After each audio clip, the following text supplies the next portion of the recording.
թեմային անդրադառնալը քննարկող։ Ուզում եի այս համացանցում այսպես մեծ ամբողջ համացանցում ձեր տեսանյութն է տարածում Նիկոլ Փաշինյանի հեղինակած երկիներով, դա ձեր նախաձեռնությունն է, թե Նիկոլ Փաշինյանը ասել այդպես Ուրեմն մի քանի օր առաջ Թագոհի Ղազարյանի մոտ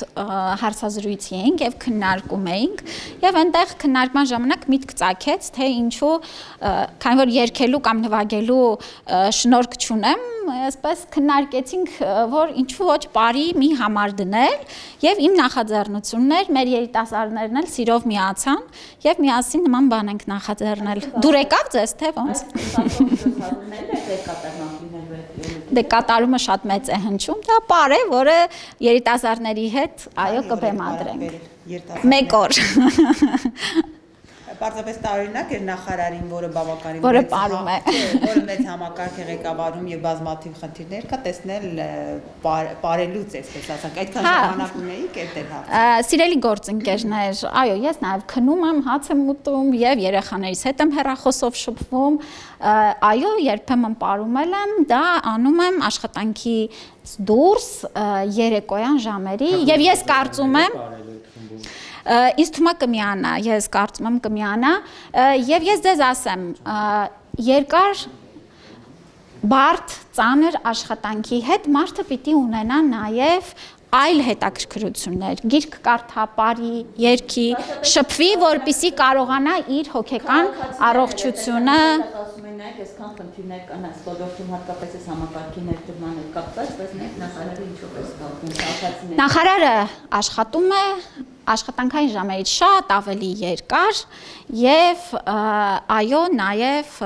ունի կյանք Տիկին նախարար հնարավոր է օրինակ քաղաքացիական պայմանագրի կին պաշտոնյաները եւ կին падգամավորները ընդհանուր մի համույթ ձևավորեն եւ օրինակ նման բարով հանդես գան։ Դե տեսեք հարցազրույցից միտքեր առաջացել դարձավ իրականություն։ Հիմա գործընկերներս կլսեն, կարող է այս միտքն էլ կարողանանք իրագործենք, ինչու ոչ։ Կարող է դուք էլ միանաք լրագրողներն էլ ինչի՞ չէ։ Որ քաղաքացիական պայմանագրին ընդդիմությունը խոստանում է իշխանազրկել, նոր աշխատանք, նոր մասնագիտություն եք հիմա փորձում ձեռք բերել։ Ոչ միայն դուք էլ իհարկե Թագոհի Ղազարյանն, Նիկոլ Փաշինյանն։ Հա։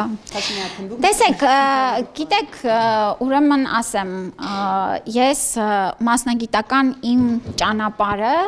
շատ տարբեր է եղել իրավաբան, բիզնեսում,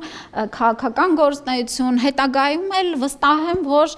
մեծ ուրախությամբ այլ ոլորտներում էլ ինձ դրսևորելու հնարավորություն կունենամ, բայց դա 26 թվին չի լինի, որովհետև 26 թվականին քաղաքացիական պայմանագիրը իր իրականացրած քաղաքականության եւ ժողովրդին ուրեմն տրված խոստումները իրացնելու փաստով վստահաբար հաղթանակ է տանելու եւ դեռ քաղաքական գործունեությամբ եմ զբաղվելու։ Եվ նաեւ առողջապահական, հա, այս համակարգին անդրադառնան խնդիրները, որոնք հա արծարծվում էին, որոնք արկա են այս պայդրությամբ ինչ տոկոսով հնարավոր եղավ լուծել, նաեւ այն մտահոգությունները, որոնք այն հանրության շրջանում սկսած նաեւ տարական ծրագրից, որը չէր գործում։ Ուրեմն ծրագիրը միշտ է գործում է արդեն տարիներով, ծրագիրը, եթե նկատի ունեք էլեկտրոնային համակարգը անընդհատ ընդլայնվում է, մեծանում է, դրա գործիքները ավելանում են եւ սա անընդհատ ճանապարհ է։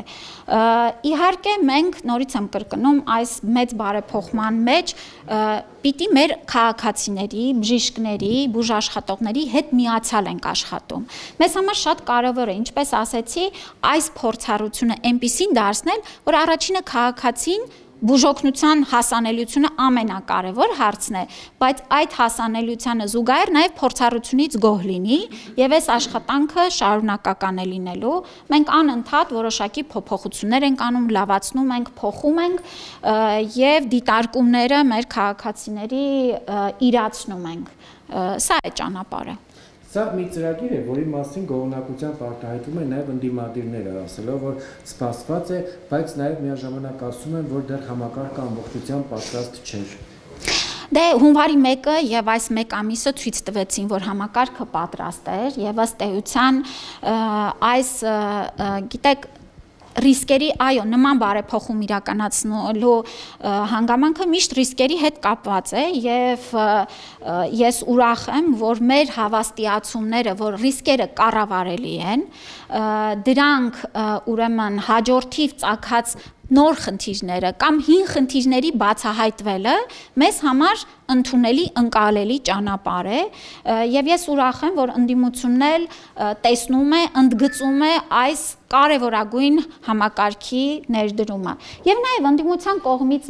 մեզ ուղղված հարցերը, դիտարկումները մենք շատ բաց ընդունում ենք։ Ես կարող եմ ասել, որ այստեղ էլ ազգային ժողովում քննարկումներում էլ ես շատ ուրախ եմ, որ մեր ընդդիմադիր падգամավորները ուղիղ մասնակցություն ունեցել են իրենց հարցերով, բարձրացվող խնդիրներով եւ սա է հենց պարլամենտական երկրի առավելությունը։ Մեզ շատ անհրաժեշտ է նաև ընդդիմության կողմից բարձրացված հարցերը։ Տիկին Ավանեսյան, մի հարցի եմ ուզում անդրադառնալ։ Դուք արդյոք տեղեկություններ ունեք Արցախից եկած քաղաքացիների առողջական վիճակի մասին։ Այո, իհարկե, մենք ուրեմն մշտական դիտարկման դեռ ընթացքի մեջ են։ Նշեմ, որ անհրաժեշտ բուժօգնությունը տրամադրվում է պետության կողմից, կազմակերպվում է մեր կողմից եւ ես ինձ մոտ էլ նշել եմ, որ մեր նույն Վագիվ Խաչատրյանի ուրեմն վիրահատությունը Փառք Աստծո բարեհաջող է անցել եւ նա հիմա վերականգնման փուլ է անցնում։ Քաղաքացիներին էլ, այո, նրանց մասով էլ մենք մշտական կամ Երևանից ուրիշ հաստատություն։ Այդ հարցերին չպատասխանեմ, բայց նորից եմ կրկնում, նրանց առողջական վիճակի ամբողջ կազմակերպչական մասը այս պահին մենք իրականացնում ենք։ Քաղաքացիներին չեմ ուրեմն այցելել, որովհետև այս պահին դրա կարիքը չի եղել, բայց կարծում եմ կունենամ առիթ։ Նաև այս ահազանգերն շարունակում, կներես էլ թեման շարունակեմ դուրս կապված շատ ակտիվ էլի։ Դուք չեք պատրաստում, քանի որ այդպես արդեն սայլակով են տեղափոխվում, չեք պատրաստում։ Ինչ ահազանգ կարող եմ լսել։ Վիճակի հետ կապված։ Ուրեմն ես ուզում եմ շատ հստակ կերպով ուրեմն ներկայացնել, որ այսօր Հայաստանի Հանրապետությունում ազատությունից զրկված ցանկացած անձ իրեն անհրաժեշտ բուժօգնությունը ստանում է ամբողջական ծավալով եւ եթե այն դեպքերում էլ, երբ որ որոշ անձինք հրաժարվում են